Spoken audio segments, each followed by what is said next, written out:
Hello students, आज हम इस वीडियो में सहसंयोजक आबंध के विषय में समझेंगे। इससे पहले वाले वीडियो में हम आयनिक आबंध के विषय में अच्छे से समझ चुके हैं। आज हम सहसंयोजक आबंध के विषय में चर्चा करेंगे। तो देखिए, सबसे पहले तो सहसंयोजक आबंध क्या होता है। तो देखिए, दो परमाणुओं के बीच इलेक्ट्रॉनों के साझे द्वारा बने रासायनिक आबंध को सहसंयोजक आबंध कहा जाता है। अब साझा क्या होता है, सहसंयोजक यौगिक क्या होते हैं और सहसंयोजक आबंध क्या होता है। तो सबसे पहले तो ये या आपको समझना पड़ेगा कि सहसंयोजक यौगिक को आप पहचानोगे कैसे।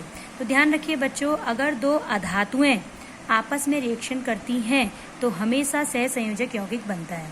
देखिए, जैसे मान लीजिए हाइड्रोजन और Cl आपस में कंबाइन हुए तो बना HCl। यहाँ पर हाइड्रोजन क्या है, अधातु। और ये ध्यान रखिए कि हाइड्रोजन धातु और अधातु दोनों की तरह ट्रीट करती है। अधातुओं के संग अधातुओं की तरह ट्रीट करती है और धातुओं के संग धातुओं की तरह। तो देखिए, यहाँ पर क्या है, Cl अधातु है तो हाइड्रोजन भी अधातु है। ठीक है, अब देखिए हाइड्रोजन यहाँ पर अधातु है और क्लोरीन भी क्या है, अधातु। तो जब दो अधातुएं आपस में कंबाइन होती हैं तो क्या बनता है, सहसंयोजक यौगिक। ठीक है, ये आप याद रखेंगे। तो ये HCl एक सहसंयोजक यौगिक है। अब उसके बाद क्या है, जो ये दो परमाणु आपस में जुड़े, तो जिस बंध द्वारा आपस में जुड़े ये HCl जिस बंध द्वारा आपस में जुड़ा, इस बंध को हम कहते हैं सहसंयोजक आबंध। ठीक है, आ रही है आपको बात समझ में। अब हमने आपको पहले बताया था कि आयनिक आबंध में क्या होता है, इलेक्ट्रॉन एक परमाणु से दूसरे परमाणु में पूर्णतया ट्रांसफर हो जाते हैं, है ना। जैसे मैंने एक आपको आयनिक यौगिक का एग्जाम्पल दिया था NaCl, ये एक आयनिक यौगिक है। क्यों? क्योंकि यहाँ पर सोडियम अपने इलेक्ट्रॉन पूरे तरीके से क्लोरीन को दे देता है और क्लोरीन इलेक्ट्रॉनों को ले लेता है। लेकिन सहसंयोजक यौगिक में ऐसा नहीं होता है। सहसंयोजक यौगिक में क्या होता है, साझा होता है।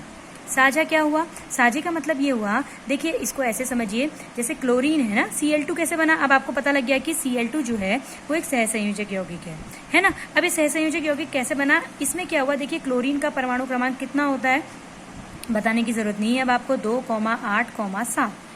ठीक है ना, 17 होता है परमाणु क्रमांक, तो इसका इलेक्ट्रॉनिक विन्यास इतना हो गया।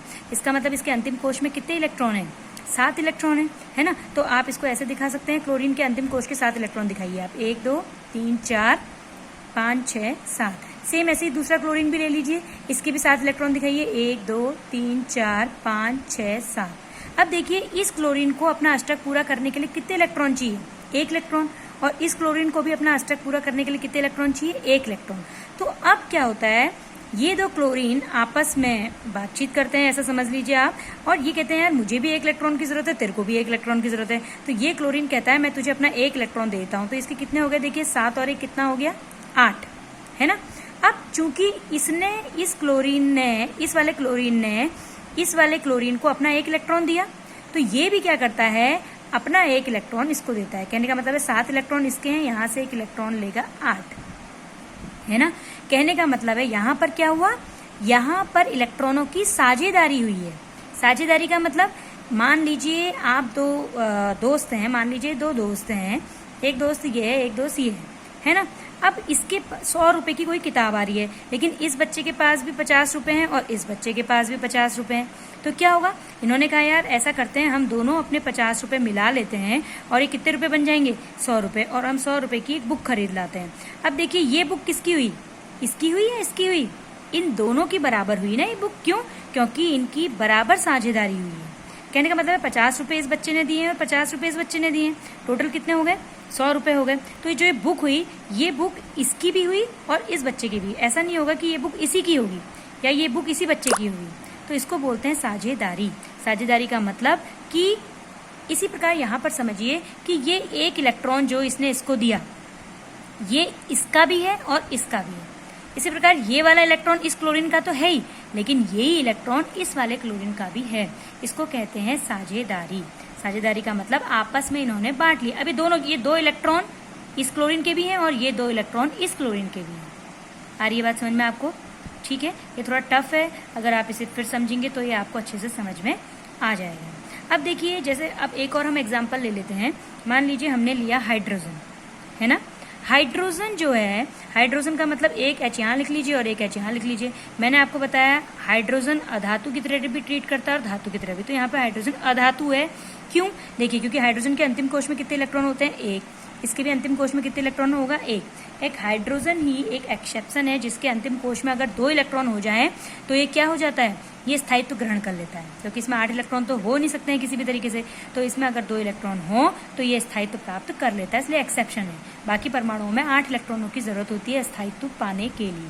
तो देखिए, अब इसमें 1 इलेक्ट्रॉन है तो इसको 1 इलेक्ट्रॉन और चाहिए, तो ये वाले हाइड्रोजन से कहता है यार तू मुझे अपना 1 इलेक्ट्रॉन दे दे, तो कहता है तू ले ले, तो इसके 2 इलेक्ट्रॉन कंप्लीट हो गए। ठीक, अब देखिए इस हाइड्रोजन के पास भी कितने इलेक्ट्रॉन है? 1। ये कह रहा है यार मैंने तुझे अपना इलेक्ट्रॉन दिया, तू भी मुझे अपना इलेक्ट्रॉन दे, तो ये भी अपना इलेक्ट्रॉन इसको देता है, तो 1 इलेक्ट्रॉन तो इसका अपने पास है, 1 ये इस वाले हाइड्रोजन का ले लेता है, तो कितने हो गए? 2। ठीक है, तो इस प्रकार सहसंयोजक आबंध इस प्रकार से बनते हैं।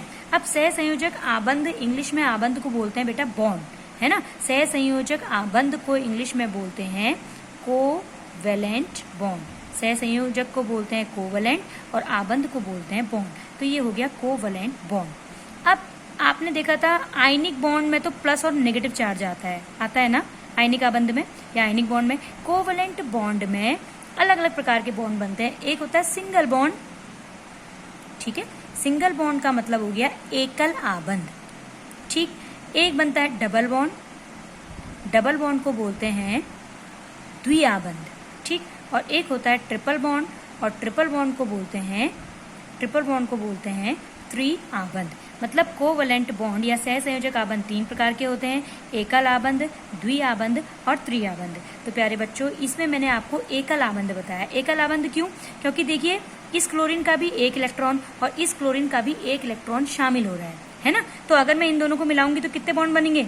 एक ही बॉन्ड तो बनेगा। तो चाहे मैं इसको ऐसे लिखूं या मैं इसको ऐसे भी लिख सकती हूँ, Cl सिंगल बॉन्ड C। आ रही बात समझ में? सेम इसी प्रकार देखिए यहाँ पर हाइड्रोजन है और यहाँ पर भी हाइड्रोजन है, इन दोनों के बीच कितने बॉन्ड बने? एक ही बॉन्ड तो बना है, तो मैं इसको या क्या लिख सकती हूँ? H single bond H। Thank you बेटा, अगले वीडियो में मैं आपको डबल बॉन्ड और ट्रिपल बॉन्ड के बारे में बताऊंगी।